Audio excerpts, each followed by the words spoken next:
Hello बच्चों, की हाल चाल। मैं रवि प्रभात, ये आपका प्रिय चैनल फिजिक्स जज्बा।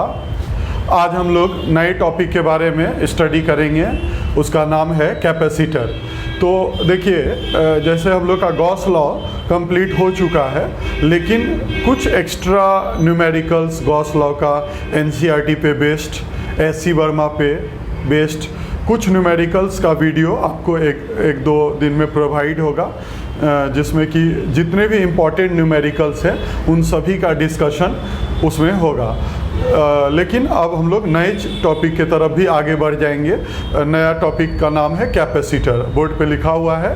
कैपेसिटर किसको कहते हैं? एक डिवाइस है जो अपने अंदर चार्ज को भी स्टोर करता है और साथ साथ अपने अंदर एनर्जी को भी स्टोर करता है। क्योंकि होता क्या है कि जब चार्ज स्टोर होता है तो आप जानते हैं कि चार्ज के चलते इलेक्ट्रिक फील्ड क्रिएट होता है, और इलेक्ट्रिक फील्ड जो है ना अपने अंदर एक एनर्जी को स्टोर करता है। इलेक्ट्रिक फील्ड एनर्जी आप उसको कह सकते हैं, ठीक है।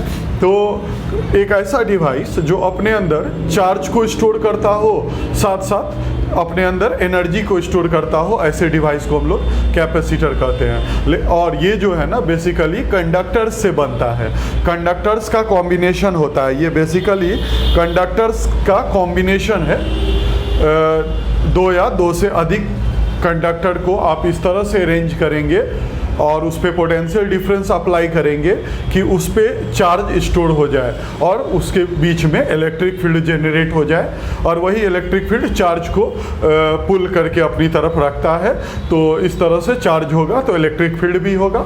तो हम लोग यही डिवाइस के बारे में यही कहेंगे कि it is basically combination of conductor. अब हम लोग स्टार्ट करते हैं। देखिए, सबसे पहले आप देख रहे हैं कि दो प्लेट है, आमने सामने रखा हुआ है। अभी क्या है कि ये प्लेट जितने पोटेंशियल पे है उतना ही पोटेंशियल पे ये भी प्लेट है। तो इसका अगर कुछ पोटेंशियल होगा तो सेम उतना ही पोटेंशियल इस प्लेट का भी होगा। तो दोनों सेम पोटेंशियल पे होगा, तो दोनों के बीच में पोटेंशियल डिफरेंस जीरो होगा। तो पोटेंशियल डिफरेंस जीरो है तो चार्ज स्टोर नहीं होगा। इस पे अभी कोई चार्ज स्टोर नहीं होगा। लेकिन हम क्या करेंगे, थोड़ा देर बाद ये जो प्लेट है, ये दो प्लेट है आमने सामने रखा हुआ है। एक को सेल के बैटरी या सेल ले लेंगे, सेल के पॉजिटिव टर्मिनल से जोड़ देंगे और दूसरे वाले को इसके नेगेटिव टर्मिनल से जोड़ देंगे। तो एक को पॉजिटिव से जोड़ दिए, दूसरे को नेगेटिव से जोड़ दिए। तो आप जानते हैं कि जो पॉजिटिव प्लेट रहता है ये पॉजिटिव मतलब हाई पोटेंशियल वाला है। हाई पोटेंशियल टर्मिनल्स होता है सेल का, ठीक है। और जो नेगेटिव वाला आप देख रहे हैं ये लो टर्मिनल पोटेंशियल है, ये लो टर्मिनल पोटेंशियल है। तो सेल में एक होता है पॉजिटिव एंड, दूसरा होता है नेगेटिव एंड। जिस प्लेट को आप पॉजिटिव प्लेट के साथ जोड़ेंगे वो ऑटोमेटिक आपका ये वाला जो प्लेट है वो हाई पोटेंशियल पे आ जाएगा, ऑटोमेटिक हाई पोटेंशियल पे आ जाएगा। और जिसको आप नेगेटिव से जोड़ेंगे, होता क्या है कि दो बॉडी को जब आप डायरेक्टली किसी कंडक्टर वायर से जोड़ देते हैं तो दोनों बॉडी का पोटेंशियल सेम हो जाता है। तो अगर आप लो टर्मिनल वाले को इस प्लेट से जोड़ रहे हैं तो ये भी प्लेट हमारा उसी तरह से लो पोटेंशियल पे आ जाएगा, ये भी हमारा लो पोटेंशियल पे आ जाएगा।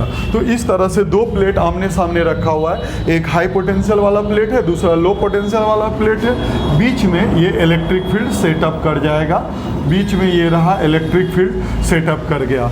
ऑटोमेटिक हाई से लो के तरफ इलेक्ट्रिक फील्ड जाता है। इलेक्ट्रिक फील्ड की प्रॉपर्टी में हम लोग ये चीज़ पढ़ चुके हैं कि electric field always high potential से लो पोटेंशियल की तरफ जाता है। तो और जहाँ भी पोटेंशियल डिफरेंस क्रिएट होगा ऑटोमेटिक उस रीजन में इलेक्ट्रिक फील्ड भी जनरेट हो जाएगा।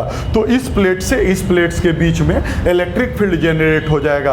अब आप जान चुके हैं कि इलेक्ट्रिक फील्ड, अब आप जान चुके हैं कि पहले ही जान चुके हैं कि इलेक्ट्रिक फील्ड में अगर कोई पॉजिटिव चार्ज है तो इलेक्ट्रिक फील्ड उसको उस पर फोर्स अपनी तरफ लगाएगा, जिधर वो फील्ड जा रहा है उसी तरफ फोर्स लगाएगा। और इसी इलेक्ट्रिक फील्ड में अगर नेगेटिव चार्ज है तो उसमें फोर्स का डायरेक्शन इलेक्ट्रिक फील्ड के जस्ट अपोजिट डायरेक्शन में होगा। तो क्या होता है कि जैसे ये कंडक्टर प्लेट है और ये भी एक कंडक्टर प्लेट है, आमने सामने ऐसे रखा हुआ है, तो इसमें भी पॉजिटिव चार्ज नेगेटिव चार्ज है, इलेक्ट्रॉन्स इसमें भी है, प्रोटॉन्स इसमें भी है, इसमें भी इलेक्ट्रॉन प्रोटॉन्स है। तो इलेक्ट्रिक फील्ड क्या करता है, जब इलेक्ट्रिक फील्ड जेनरेट होगा तो वो इस प्लेट्स पे के पॉजिटिव को अपनी तरफ पुल करेगा। पुल करने के चलते इस प्लेट के सामने पॉजिटिव चार्ज स्टोर हो जाएगा, मतलब इस फेस पे। इस फेस से मतलब नहीं है, इस फेस पे पॉजिटिव चार्ज इंड्यूस हो जाएगा। और जस्ट सामने जो प्लेट है, चूंकि उस पे इलेक्ट्रिक फील्ड इस डायरेक्शन में जा रहा है, तो इसका नेगेटिव इस तरफ इस फेस पे पुल हो जाएगा, क्योंकि आप जानते हैं कि फील्ड के अपोजिट नेगेटिव चार्ज पे फोर्स लगता है, जिसके चलते इस वाले प्लेट पे ऑटोमेटिक नेगेटिव चार्ज इंड्यूस हो जाएगा। तो इस तरह से हमारा ये जो प्लेट है पॉजिटिव चार्ज आ जाएगा और ये वाला प्लेट पे नेगेटिव चार्ज आ जाएगा। गॉस लॉ के एप्लीकेशन, गॉस लॉ में जब हम लोग प्रॉपर्टीज ऑफ कंडक्टर पढ़े थे तो उसमें एक प्रॉपर्टी पढ़े हैं कि अगर दो कंडक्टर क्लोजली प्लेस्ड हो तो एक पे अगर पॉजिटिव चार्ज इंड्यूस हो रहा है, दो कंडक्टर है एक पे पॉजिटिव इंड्यूस हो रहा है, तो ऑटोमेटिक सामने वाले फेस पे नेगेटिव चार्ज उतना ही अमाउंट में, बट नेचर अपोजिट होगा, नेगेटिव चार्ज इंड्यूस हो जाएगा। तो इस तरह से इस वाले प्लेट पे अगर प्लस क्यू इंड्यूस हो रहा है तो इस वाले प्लेट पे ऑटोमेटिक माइनस क्यू इंड्यूस हो जाएगा। लेकिन आप इसको सिंपल वे में ऐसे बना सकते हैं, जैसे ये दो प्लेट है और इतना बड़ा प्लेट बनाने की आवश्यकता नहीं है। सिंपल हम इस तरह से बना सकते हैं, इस प्लेट को पॉजिटिव से जोड़ दिए और इस प्लेट को नेगेटिव से जोड़ दिए, तो ये प्लस है ये माइनस है। तो इस वाले पे कौन सा चार्ज आ जाएगा, इस वाले पे हमारा प्लस क्यू चार्ज आएगा। इस वाले पे कौन सा चार्ज आ जाएगा, इस वाले पे माइनस क्यू चार्ज आ जाएगा। तो एक प्लेट पे सामने वाले फेस पे प्लस क्यू आ गया और जस्ट सामने अपोजिट वाला प्लेट पे माइनस क्यू आ गया। तो ये तभी होगा जब आप दोनों प्लेट्स के अक्रॉस पोटेंशियल डिफरेंस डेवलप करेंगे, क्योंकि आप जानते हैं कि E इक्वल टू एक रिलेशन हम आप लोग को बताए हुए हैं, E equal to minus dV/dr होता है। तो जहाँ dV होगा, पोटेंशियल डिफरेंस होगा, वहाँ इलेक्ट्रिक फील्ड जनरेट होगा और जहाँ इलेक्ट्रिक फील्ड प्रोड्यूस होगा वहाँ पे चार्ज के ऊपर इलेक्ट्रिक फोर्स लगेगा और इलेक्ट्रिक फोर्स लगने के चलते दोनों ये आमने सामने वाले फेस पे चार्ज का इलेक्ट्रिक फील्ड के चलते फोर्स लगने के चलते चार्ज स्टोर हो जाएगा। और जब चार्ज स्टोर हुआ तो इलेक्ट्रिक फील्ड के चलते स्टोर हुआ, तो यानी charge as well as electric field store करे, तो इस डिवाइस को हम लोग कैपेसिटर बोलते हैं। चूंकि आप देखते होंगे कि इसमें दो प्लेट है, आमने सामने रखा हुआ है, दोनों पैरेलल प्लेट है और चार्ज को स्टोर किए हुए हैं, इसलिए इस वाले को स्पेशली हम लोग पैरेलल प्लेट कैपेसिटर भी कहते हैं। पैरेलल प्लेट कैपेसिटर भी इसको कहते हैं। तो इस तरह से आप ध्यान रखेंगे, इसको पैरेलल प्लेट कैपेसिटर भी कहा जाता है, क्योंकि इसमें दो पैरेलल प्लेट है, एक दूसरे के सामने काफ़ी क्लोजली रखा हुआ है, इसलिए इसका नाम पैरेलल प्लेट कैपेसिटर भी है। अब कैपेसिटर बनाने का दूसरा भी तरीका है। अभी तो चार्ज स्टोर नहीं होगा, क्यों? क्योंकि दोनों both the plates having same potential,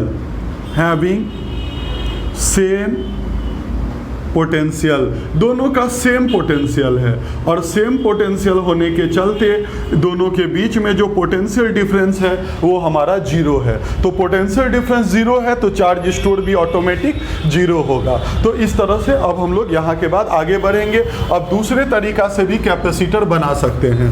दूसरा तरीका है कैपेसिटर बनाने का बाय अर्थिंग। एक तो था कि सेल या बैटरी लगाकर, और दूसरा तरीका है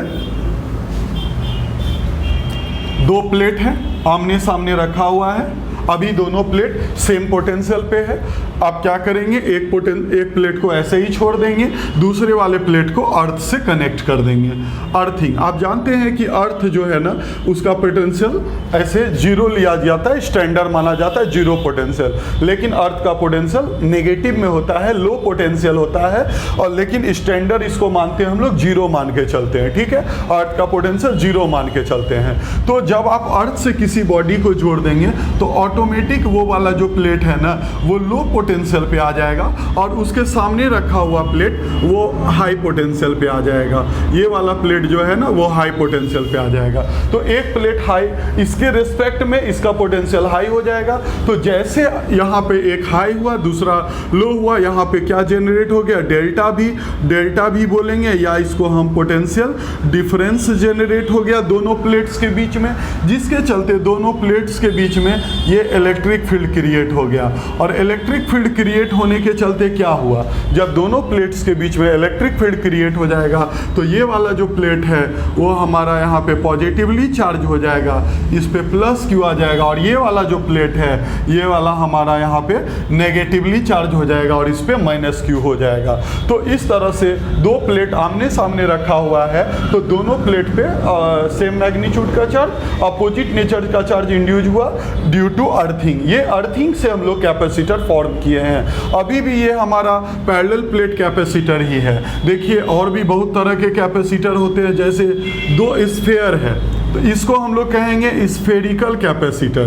तो लेकिन होता क्या है कि आपको सीबीएसई के सिलेबस में सिर्फ पैरेलल प्लेट कैपेसिटर के बारे में ही पढ़ना है, लेकिन थोड़ा हल्का जानकारी लेंगे और उसके फॉर्मूला के बारे में थोड़ा हम लोग नॉलेज रख लेंगे, अंत में इसके बारे में भी पढ़ लेंगे। तो दो स्फीयर है, एक अंदर में है और एक बाहर में है। आप किसी एक को अर्थिंग करेंगे, या तो अंदर वाले को या तो बाहर वाले को। सपोज मान लीजिए कि आप बाहर वाले को अभी सपोज अर्थिंग कर दिए तो ऑटोमेटिक ये वाला हमारा लो पोटेंशियल पे आ गया, और अंदर वाला जो है ना उसके रिस्पेक्ट में इसका पोटेंशियल हाई हो जाएगा। तो इस तरह से ये हमारा सबसे पहले हाई से लो के तरफ जेनरेट होगा इलेक्ट्रिक फील्ड, और ये जो इलेक्ट्रिक फील्ड होता है वो ऑलवेज हाई से लो के तरफ जाता है, जिसके चलते ये वाला जो स्फीयर है इस पे ये इलेक्ट्रिक फील्ड इसके प्लस को पुल कर लेगा, तो जिसके चलते इस पे प्लस क्यू चार्ज आ जाएगा, और इस इनर वाले स्फीयर पे यहाँ पे नेगेटिव चार्ज आ जाएगा, जिसके चलते इस पे माइनस क्यू चार्ज आ जाएगा। यानी कि इनर वाले के आउटर सरफेस पे पॉजिटिव चार्ज और आउटर वाले के इनर सरफेस पे नेगेटिव चार्ज इंड्यूस हो जाएगा जब आप बाहर वाले को अर्थिंग करते हैं। तो इस तरह से ये भी एक चार्ज को स्टोर कर रहा है, दो स्फीयर का कॉम्बिनेशन से कैपेसिटर बना है, इसलिए इसका नाम पड़ा स्फेरिकल कैपेसिटर। इसी में आप चाहते तो इनर वाले को भी कर सकते थे, तो इनर वाले को अगर हम अर्थिंग कर देंगे तो इनर वाला लो पे आ जाएगा, आउटर वाला फिर हाई पे आ जाएगा, तो जस्ट अपोजिट केस हो जाएगा।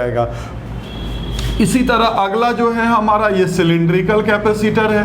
आप सिलेंडर्स अगर दो सिलेंडर ले रहे हैं कोएक्सियल सिलेंडर, तो इससे भी आप एक कैपेसिटर का फॉर्मेशन कर सकते हैं।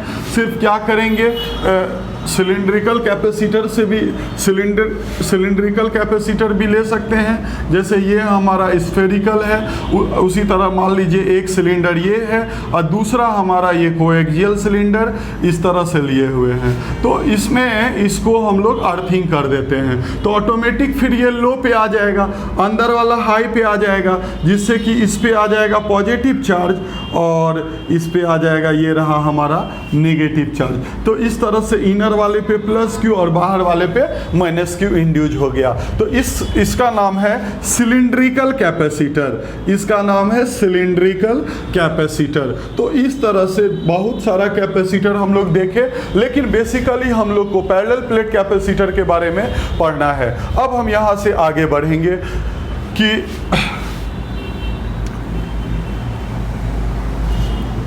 अगर कभी देखिए कैपेसिटर का सपोज कि चार्ज स्टोर करने का कैपेसिटी फिक्स है, ठीक है, तो उसमें जो चार्ज स्टोर होगा वो डायरेक्टली डिपेंड करेगा कि आप दोनों प्लेट्स के बीच में कितना पोटेंशियल डिफरेंस अप्लाई कर रहे हैं। जैसे ये दो प्लेट है, जनरली हम लोग बैटरी लगा के ही काम करते हैं। ये सेल लगा हुआ है, यहाँ पे सेल लगाएंगे या बैटरी लगाएंगे, तो सेल के चलते चूंकि ये पॉजिटिव है तो ये पॉजिटिव हो जाएगा, चूंकि ये नेगेटिव है तो ये नेगेटिव हो जाएगा। तो सेल के चलते दोनों प्लेट्स के बीच में पोटेंशियल डिफरेंस क्रिएट कराएंगे, तो सेल जोड़ना हमारे ऊपर है। हम दोनों अब चूंकि ये कैपेसिटर तो फिक्स है, उसका एरिया, ये उसका डायमेंशन तो वो तो फिक्स है। अब आप चार्ज कितना स्टोर करा रहे हैं वो डिपेंड करेगा कि कितने वोल्ट का सेल इस पे जोड़ा जा रहा है। जैसे कि मान लीजिए आपके घर में एक बकेट है, एक बाल्टी है, तो बाल्टी अगर मान लीजिए 5 लीटर का है तो उसमें पानी डालना, तो वो तो पानी कितना आप स्टोर कराना चाहते हैं वो तो आपके ऊपर डिपेंड करेगा। ये है कि मैक्सिमम आप 5 लीटर उसमें पानी रख सकते हैं, लेकिन अब 5 लीटर में उसमें अगर कैपेसिटी 5 लीटर का है तो 1 लीटर भी रख सकते हैं, 2 litre, 2.5 litre, 3 litre, up to 5 litre तक हम उसमें स्टोर कर सकते हैं। वो डिपेंड करेगा कि आप कितना उसमें सोर्स कैसा लगा रहे हैं, कितना पानी डाल रहे हैं उस पर। तो वही चीज़ यहाँ पे है, कैपेसिटर तो फिक्स है, इसका कैपेसिटी चार्ज स्टोर करने का फिक्स है। अब आप इस पे चार्ज स्टोर कराना चाहते हैं तो वो डिपेंड करेगा कि कितना पोटेंशियल डिफरेंस दोनों प्लेट्स के क्रॉस अप्लाई किया जा रहा है। तो हम कह सकते हैं इस पे मान लीजिए कि प्लस क्यू चार्ज स्टोर हो गया, और इस पे मान लेते हैं थोड़ा देर के लिए माइनस क्यू चार्ज स्टोर हुआ। कब? जब कितने वोल्ट का बैटरी लगाए, ये V वोल्ट का बैटरी है, V वोल्ट का बैटरी लगाए हैं, चार्ज स्टोर हुआ है Q। तो होता क्या है कि इसमें ये ध्यान रखेंगे कि एक बहुत इंपॉर्टेंट बात कि चार्ज स्टोर्ड जो होगा is directly proportional to potential difference applied across the plates। ठीक है, काफ़ी इंपॉर्टेंट बात है कि जो चार्ज स्टोर होता है कैपेसिटर के ऊपर वो डायरेक्टली डिपेंड करता है कि कितने वोल्ट का बैटरी आप लगा रहे हैं। तो Q डायरेक्टली, एक तरह से इसको सिंबॉलिक फॉर्म में हम लोग लिख सकते हैं, Q directly proportional to V लिखेंगे, या नहीं तो पोटेंशियल डिफरेंस को डेल्टा V से भी दिखाया जाता है, Q directly proportional to V। जब आप प्रोपोर्शनल के साइन को हटाते हैं तो एक कांस्टेंट यहाँ पे C आ जाएगा, वेयर C जो है ना, C ये जो टर्म है यही कहलाता है कॉल्ड कैपेसिटेंस। ये हमारा कहलाता है कैपेसिटेंस। C क्या कहलाएगा? कैपेसिटेंस। यहाँ पे लिख देते हैं वहाँ, ठीक है ना। C क्या कहलाएगा? कैपेसिटेंस कहलाएगा, जो किस पे डिपेंड करता है? Which depends on dimension, which depends on dimension. अब आप पूछेंगे कि डायमेंशन क्या होगा इसमें, तो डायमेंशन मतलब होता है एरिया प्लेट का, कितना लार्ज एरिया रखेंगे तो ज़्यादा स्पेस मिलेगा चार्ज को स्टोर होने के लिए, क्योंकि एरिया में ही चार्ज स्टोर हो रहा है, तो एरिया पे डिपेंड करेगा। साथ में उसके बीच का जो गैप है, दो प्लेट्स क्लोज रखेंगे तो ज़्यादा स्टोर होगा, इसके बारे में हम लोग आगे डिस्कशन करेंगे। तो गैप क्लोज है तो ज़्यादा स्टोर होगा, ज़्यादा गैप है तो कम स्टोर होगा। तो ये डिपेंड करता है डायमेंशंस पे, ठीक है, डायमेंशंस पे डिपेंड करता है, एंड साथ साथ नेचर ऑफ मीडियम पे डिपेंड करता है, nature of medium between the plates पे डिपेंड करता है। दोनों प्लेट्स के बीच में कैसा मीडियम है, हवा है, पानी है, इस पे भी और क्या कैसा मीडियम है दोनों प्लेट्स के बीच में, डाइलेक्ट्रिक मीडियम, उस पे भी निर्भर करता है। तो इस तरह से आप ध्यान दीजिएगा, जो C है ना, ये C वो एक पर्टिकुलर कैपेसिटर के लिए कांस्टेंट होता है। एक पर्टिकुलर कैपेसिटर के लिए अगर मान लीजिए फिक्स्ड डायमेंशन है, फिक्स्ड नेचर ऑफ मीडियम है, तो एक पर्टिकुलर कैपेसिटर के लिए जो कांस्टेंट C का वैल्यू, C जो होगा वो कांस्टेंट होगा, ठीक है। तो इसलिए C कांस्टेंट है, लेकिन for a particular capacitor he constant है। अब मान लीजिए कि जिसके पास 5 लीटर का बकेट है तो वो 5 लीटर ही रहेगा ना, और किसी के पास 2 लीटर का है तो वो 2 लीटर रहेगा। तो पर्टिकुलर कैपेसिटी जो होता है वो कांस्टेंट होता है, ठीक है। अब उस पर डिपेंड करता है कि आप कितना रखना चाहते हैं, वो आप उस हिसाब से रख सकते हैं, लेकिन मैक्सिमम जो है अगर जितना कैपेसिटेंस है उतना ही चार्ज को स्टोर कर सकते हैं। जैसे 5 लीटर का बकेट है तो मैक्सिमम आप 5 लीटर ही पानी उसमें रख सकते हैं, उससे कम जितना है वो आपके ऊपर डिपेंड करेगा।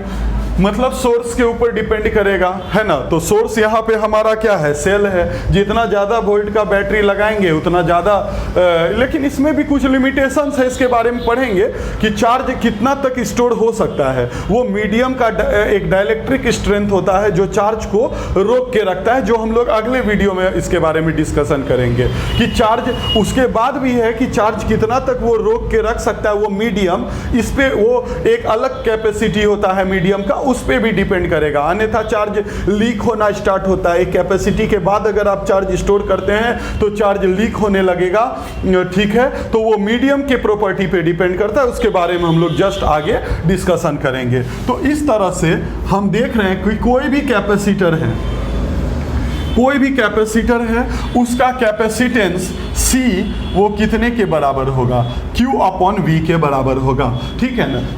C का फॉर्मूला आप याद कर लीजिए। कैपेसिटेंस अगर कहीं निकालना है तो ऊपर चार्ज स्टोर्ड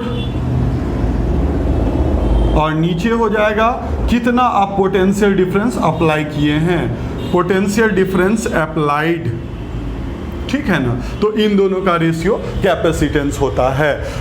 उसके बाद है कि इसका SI यूनिट क्या होगा कैपेसिटेंस का। तो कैपेसिटेंस को C सिंबल से दिखाते हैं, और कैपेसिटर को इसका जो सिंबल होता है कैपेसिटर का, आप ये भी ध्यान रखेंगे, सिंबल कैसा भी कैपेसिटर हो, सिंबल ऑफ कैपेसिटर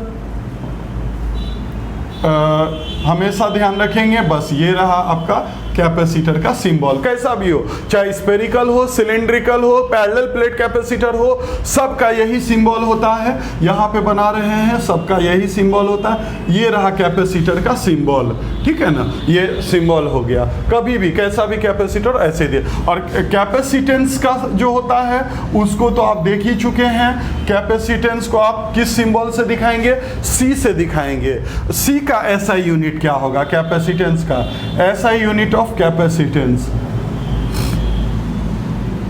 ठीक है। तो कैपेसिटेंस का SI यूनिट हो जाएगा, ऊपर चार्ज का हो जाएगा कूलम्ब, जिसको C से दिखाते हैं, और नीचे हो जाएगा वोल्ट। तो उस हिसाब से कूलम्ब पर वोल्ट, और कूलम्ब पर वोल्ट क्या हो जाता है, farad. Coulomb per volt is also known as farad. Coulomb per volt को हम लोग फराड भी कहते हैं। तो होता क्या है कि जनरली आप देखेंगे न्यूमेरिकल्स बनाते समय फराड में नहीं नजर आएगा आपको, milli farad, micro farad, pico farad, इस तरह का नजर आएगा, क्योंकि 1 फराड जो है वो एक बड़ा कैपेसिटेंस है, बड़ा कैपेसिटी है या कैपेसिटेंस है।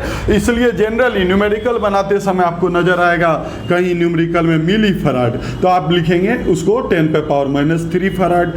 माइक्रो फराड तो -6 फराड, पिको फराड नजर आएगा तो 10⁻12 फराड। तो इस तरह से आपको नजर आएगा। तो इस तरह से कैपेसिटेंस का फॉर्मूला आप याद कर लेंगे। C = फॉर्मूला होता है Q/V होता है। अब हम लोग यहाँ से जरा सा आगे बढ़ेंगे।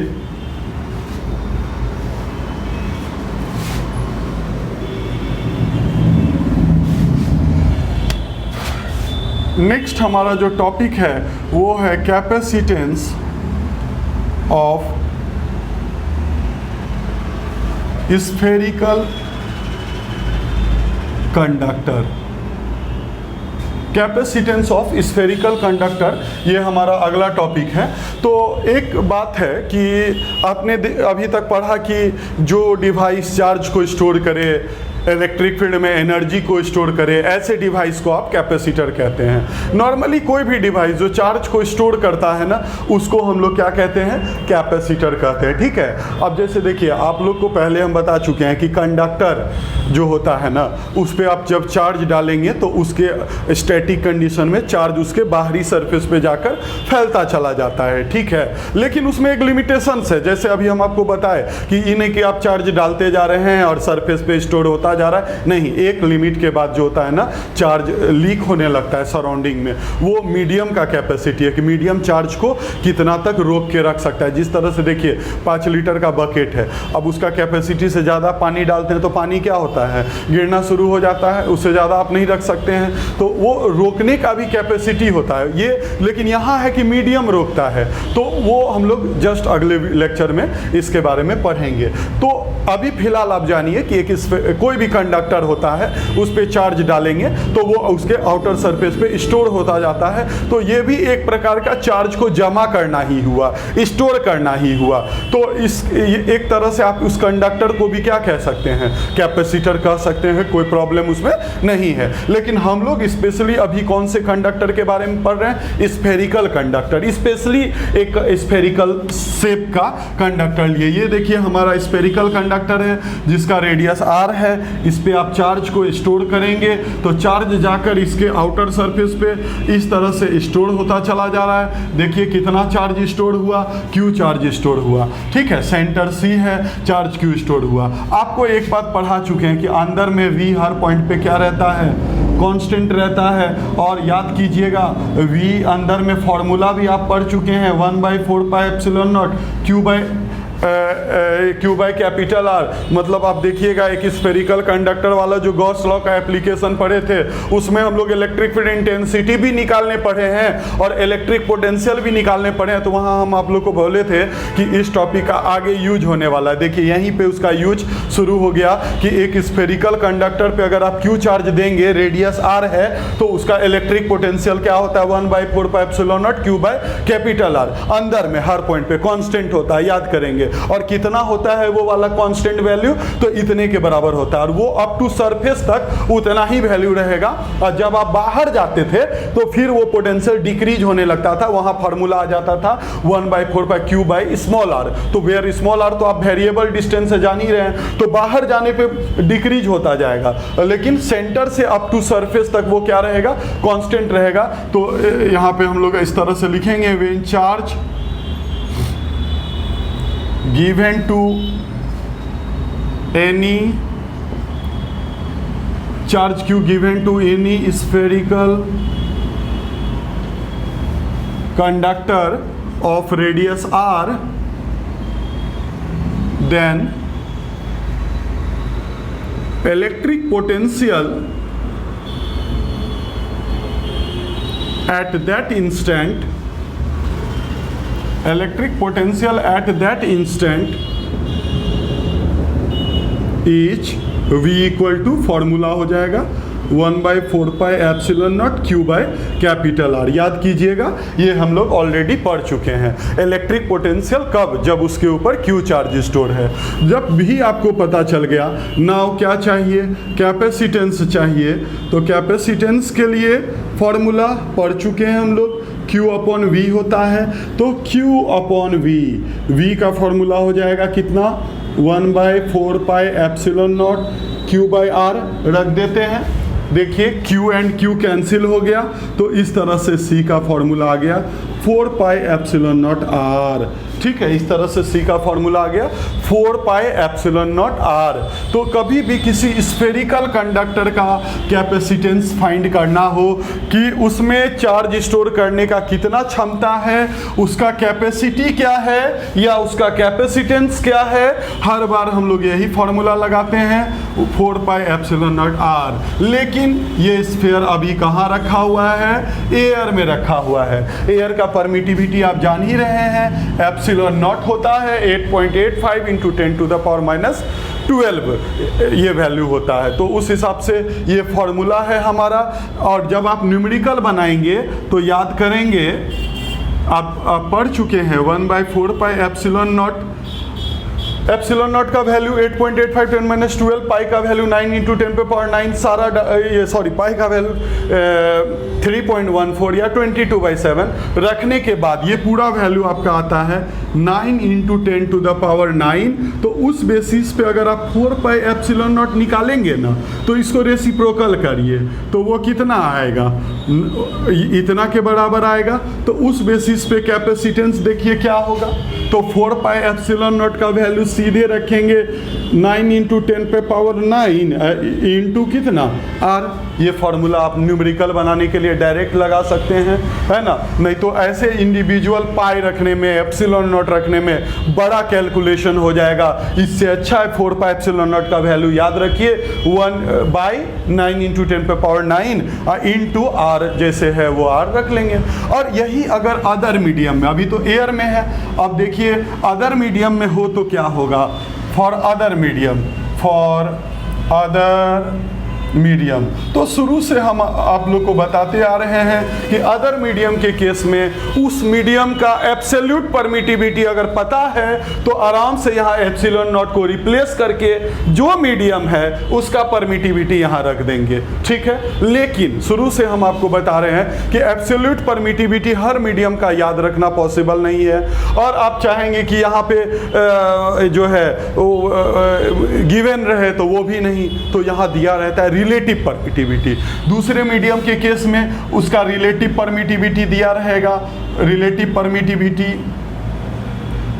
परमिटिविटी जो कि कितना दिया रहेगा, एप्सिलॉन आर। तो उस केस में क्या निकालने के लिए एप्सिलॉन नॉट तो रहेगा ही, बगल में एप्सिलॉन आर से मल्टीप्लाई हो जाएगा, इनटू आर हो जाएगा। तो इस तरह से हमारा कैपेसिटेंस हो गया 4 pi epsilon naught epsilon R into capital R. यानी ओवरऑल क्या कहेंगे कि अगर कि कोई अदर मीडियम है तो उसमें जो कैपेसिटेंस है वो epsilon R times in air के बराबर हो जाएगा। कितना एक्स्ट्रा मल्टीप्लाई हो रहा है, बस एप्सिलॉन आर से मल्टीप्लाई हो रहा है। इस तरह से आज आप इतना को ही तैयार करेंगे। इसके बाद हम लोग नेक्स्ट वीडियो में यहाँ से आगे बढ़ेंगे। Okay, thank you.